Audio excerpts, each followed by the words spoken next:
Ari McDonald pretty much was let go by the team. Now, I'm here to tell you, she has signed to a new team yet. Ari McDonald shows out for the Indiana Fever. The Indiana Fever look like a totally different team since Ari McDonald's took over. The Indiana Fever wasted no time. They have already released Ari McDonald. I believe Ari McDonald did a gentleman's handshake with the...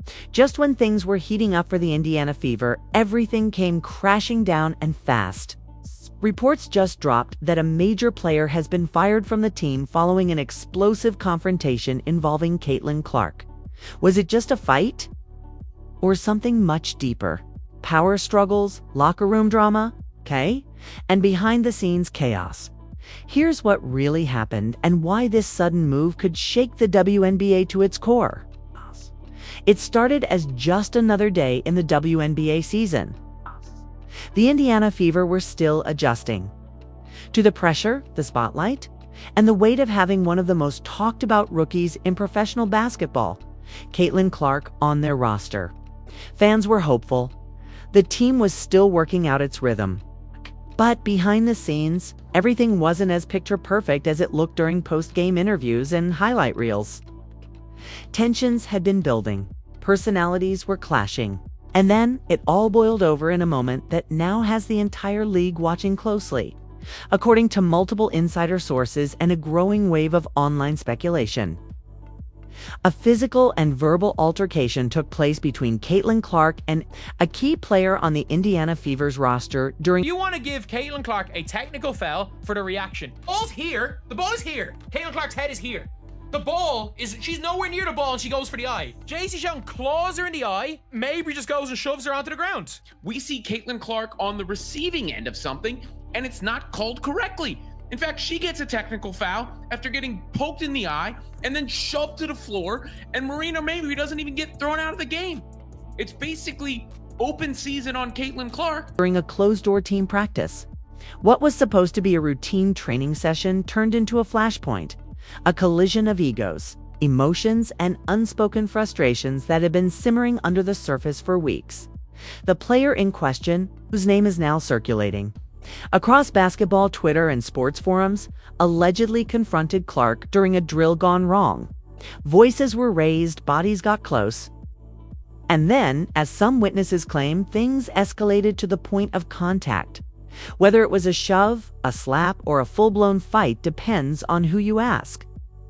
But one thing is certain, the confrontation was serious. Enough for the Indiana Fever's management to take swift and decisive action. Within 24 hours, the player involved was released from the team. No trade, no suspension, no press conference. It's just a quiet, immediate dismissal. The decision wasn't announced with the fanfare of a typical roster change. There was no official statement detailing the player's stats or thanking her for her contributions. Just a simple transaction notice buried in the team's updates. Indiana Fever have parted ways with name withheld. But if management thought that low-key approach would avoid public scrutiny, they were wrong. The internet exploded. Fans and critics alike began dissecting every angle of the situation. Was this really just about a practice fight? Or had the Indiana Fever chosen sides in a deeper internal conflict, one where Caitlin Clark, the rookie phenom, held more influence than anyone expected? Some fans quickly jumped to Caitlin's defense. She's their franchise star, one user posted. You don't let your one pick get bullied or disrespected by a teammate, period. Others weren't so quick to support the decision. So a veteran gets kicked out over a rookie argument. Another tweet read, "Something tells me there's more to this." And that's where things get complicated. Caitlin Clark has had an intense spotlight on her since the day she declared for the draft. Her college dominance was the stuff of legend, record-breaking threes, fearless leadership, and the kind of charisma that turned every game into a viral moment. She entered the WNBA as the most anticipated rookie in years. With that kind of fame comes pressure, and not just from the media, but from teammates expected to adjust to her presence. From the start of the season, subtle tension was already showing. While fans were obsessed with her stats and celebrity, Some teammates reportedly weren't thrilled with how much attention she commanded, or how quickly the team dynamic began to change around her. Privately, some players expressed frustration about feeling pushed to the background. Others didn't like the idea that Clark could seemingly override decisions in the locker room without having to earn her stripes. The player who was fired had been with the Fever longer than Clark, a respected role player, tough, vocal, and deeply invested in team chemistry. According to those close to the team, she was one of the few who didn't hesitate to challenge Clark in court or off. And it was that tension, that dynamic, that finally erupted in practice. Insiders say the disagreement started with a hard foul. Clark, known for her aggressive play, took a contested shot and was brought down harder than usual. She reportedly got up and said something sharp. The other player responded in kind. Voices rose. Teammates tried to step in, but it was too late. The moment had already gone too far. What followed, whether it was a shove, a grab, or something more physical, led to the practice being immediately stopped. Coaches pulled the two apart. The rest of the team stood in silence. And by that evening, the decision was made. One player would stay, the other would go. The question that's now being asked across sports media is this: did the Fever act too fast? Or did they act exactly as expected to protect their most valuable asset, Caitlin? Clark is more than a rookie. She's a brand. She's ticket sales. She's media attention, sponsors, television ratings. And in a league still fighting for equality in visibility and pay, someone like Clark is seen not just as a player, but as an opportunity. The WNBA is riding the Caitlin Clark wave hard, and for good reason. But with that kind of power comes influence. And influence, if unchecked, can shift how teams make decisions. Some analysts have suggested that this firing sets a dangerous precedent, that if you challenge the star, even if you've been loyal to the team for years, you could be gone by morning. Others argue the opposite, that the Fever are simply doing what every major organization does, protecting their top investment. And still others are asking, what if the star wasn't the victim in this situation? What if emotions flared on both sides, but only one player paid the price? So far, the Indiana Fever have kept their lips sealed. No formal press release. No post-practice media access addressing the situation. Reporters trying to ask about the incident are being redirected to focus on the next game. But the silence is only fueling more speculation. Caitlin Clark herself hasn't addressed the issue directly. In a recent interview, when asked about tension in the locker room, she replied calmly, "We're competitors. Sometimes that gets loud, but we're a team and we handle things together." Short, polished, but notably vague. Meanwhile, the player who was let go has remained quiet for now, but rumors are swirling that she's already in talks with another team and considering telling her side of the story in a sit-down interview or podcast appearance. If that happens, the Fever and Clark might be facing another round of headlines they weren't prepared for. Because when the spotlight gets this bright, every shadow becomes a story. And this story isn't over yet, as the dust barely settled. From the sudden firing of the unnamed Indiana Fever player following the alleged altercation with Caitlin Clark, the real storm began. The media was relentless. News cycles across sports outlets couldn't keep up fast enough with the pace of speculation. Headlines screamed everything from Clark, protected at all costs, to toxic culture brewing in Indiana Fever locker room. Everyone had an opinion, but no one had the full truth. The WNBA, while used to passionate debates around its players, found itself in uncharted territory. This wasn't just about competition on the court. This was about power, politics, race, and reputation. At the center of it all was Caitlin Clark, a rookie, yes, but also the face of an unprecedented surge in interest around the league. Her race became part of the conversation too, whether people wanted to acknowledge it or not. Caitlin Clark, a white player from the Midwest, entering a league predominantly composed of black athletes, was already under cultural scrutiny. The firing reignited those conversations. Was she being protected differently than her peers? Was the decision to release her teammate influenced, consciously or unconsciously, by her race or media value? The debate wasn't easy, and it wasn't clean. But it was loud in the Fever locker room. Things were reportedly tense. Insiders described a shift in mood. Smiles in public, silence behind closed doors. Some teammates were said to be frustrated, not just with the firing, but with how the team handled it. There were whispers that players were not consulted before the decision was made. One source claimed the team was split, with some standing behind the coaching staff and others feeling completely blindsided. What made things worse was the feeling that everything was being sanitized for PR. The media team, released carefully, crafted statements that said everything and nothing at once, phrases like internal team matters, moving forward, and focusing on growth made their way into every press appearance. But fans wanted real answers, and so did other players. Meanwhile, Caitlin Clark continued to perform on the court, racking up assists, drawing fouls, and making highlight reels. But even her supporters noticed that something about her demeanor had changed. She looked more reserved, less expressive. The usual spark seemed slightly dimmed, as if the pressure to appear unbothered was weighing heavy. Reporters tried to ask more pointed questions, but she stayed media-trained. "I'm just focused on the next game," she repeated. "This team is my family, and we've got one goal to win," which was the right answer on paper. But it didn't stop the questions or the stories elsewhere in the league. Players started throwing shade in more subtle and sometimes not so subtle ways. One opposing guard posted a photo from a game with Clark, captioned, "Let's see what happens when the cameras are off." Another star simply tweeted, "Respect is earned, not gifted."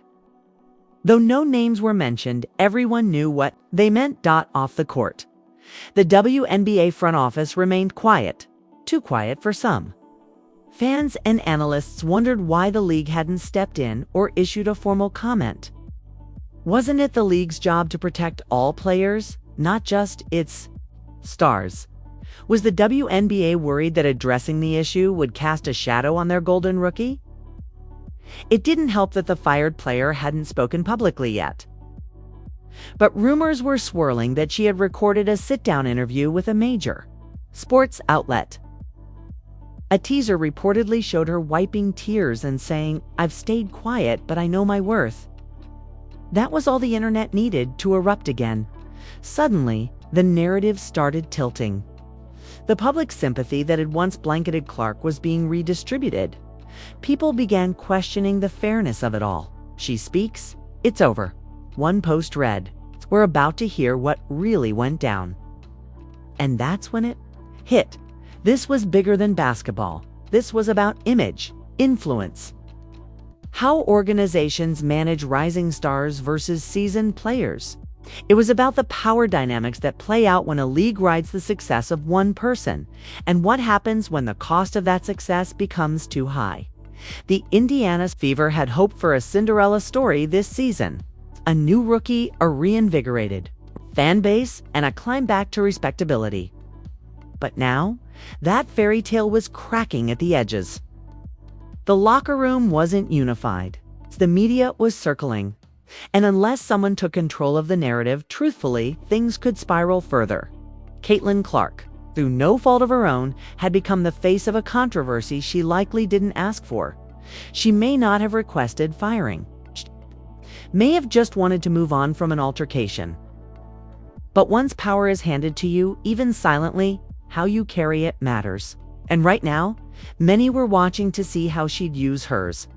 The WNBA, too, had a responsibility. As the league tries to grow, attract new fans, and prove it can be as competitive, dramatic, and compelling as the NBA, it must also prove that Its internal decisions are rooted in fairness, not favoritism. One thing was certain. This wasn't just a team problem anymore. It had become a league-wide dilemma. And everyone, fans, players, coaches, sponsors, was waiting to see what happened next. The silence didn't last forever, and when it broke, it shattered whatever illusion remained of control. The former Indiana Fever player, who had been abruptly released after the altercation with Caitlin Clark, finally spoke. It wasn't in a press conference. It wasn't through her agent. It came through a raw, emotional sit-down interview posted to YouTube, recorded in a modest studio with no flashy lights, just a chair, a camera, and one woman speaking her truth. She didn't raise her voice. She didn't cry theatrically, but her words hit harder than any highlight reel could. "I wasn't perfect," she said, "but I gave that team everything I had. I stood up for myself and for what I believed was right. And for that, I was cut." That's the truth. The internet paused, watched, listened. And just like that, the narrative shifted again. She never directly blamed Caitlin Clark. But the implication was clear. The rookie had more pull than anyone else on that team, and the incident was used as a reason or an excuse to get rid of someone who had challenged the rising hierarchy. The clip went viral. Comments poured in. Fans who had once questioned the player's role in the conflict now demanded answers from the team and from Clark herself. At that point, the Indiana Fever couldn't stay silent any longer. The front office released a carefully worded statement within 24 hours of the interview, insisting that team decisions are made with the organization's culture and cohesion in mind, and that no single player determines personnel moves. It was vague, as expected, but it wasn't enough to quiet the storm. What followed was a rare moment in sports when a fan base, the media, and fellow athletes all began demanding transparency from a franchise used to operating behind the curtain. Across the WNBA, players spoke out, some subtly with cryptic tweets and passive-aggressive Instagram stories, others directly going live to say what they really felt. A few veteran players called out what they described as star favoritism, where young, marketable athletes are given passes while experienced players are held to double standards. "You can't build a team on branding," one veteran said during a podcast. "You build it on trust. And trust can't exist if we're disposable the moment someone bigger walks in." At the center of it all stood Caitlin Clark. She had yet to directly comment on the situation, even as pressure mounted. What made it harder for her was the impossibility of the position she was in. If she said nothing, she was seen as complicit. If she said too much, she'd risk revealing internal team dynamics, or worse, appearing to throw management or teammates under the bus. When she finally did speak during a post-game press conference, her voice was calm, but serious. "I respect every single one of my teammates, past and present," she said. "I've always tried to compete hard and hold myself accountable. I didn't ask for anyone to be released. That decision wasn't mine, but I do believe in moving forward and building something strong with this team." It was a tightrope walk of a statement, measured, polished, and yet many felt it didn't go far enough. The backlash wasn't just about the fight anymore. It was about leadership, optics, and what kind of presence Clark would have in the WNBA moving forward. The debate spilled far beyond basketball. ESPN analysts discussed it in primetime slots. YouTubers dropped 40-minute breakdowns titled "Caitlin Clark, The Rise and the Rift."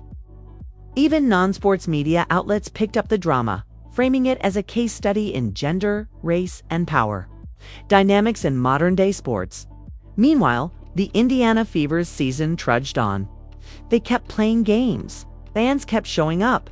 But still, for every cheer she received, Caitlin Clark faced renewed scrutiny. Not for her talent, no one doubted her game, but for what she represented. A new generation of WNBA stars who arrive with media machines behind them. Athletes who go viral before they ever take a pro shot.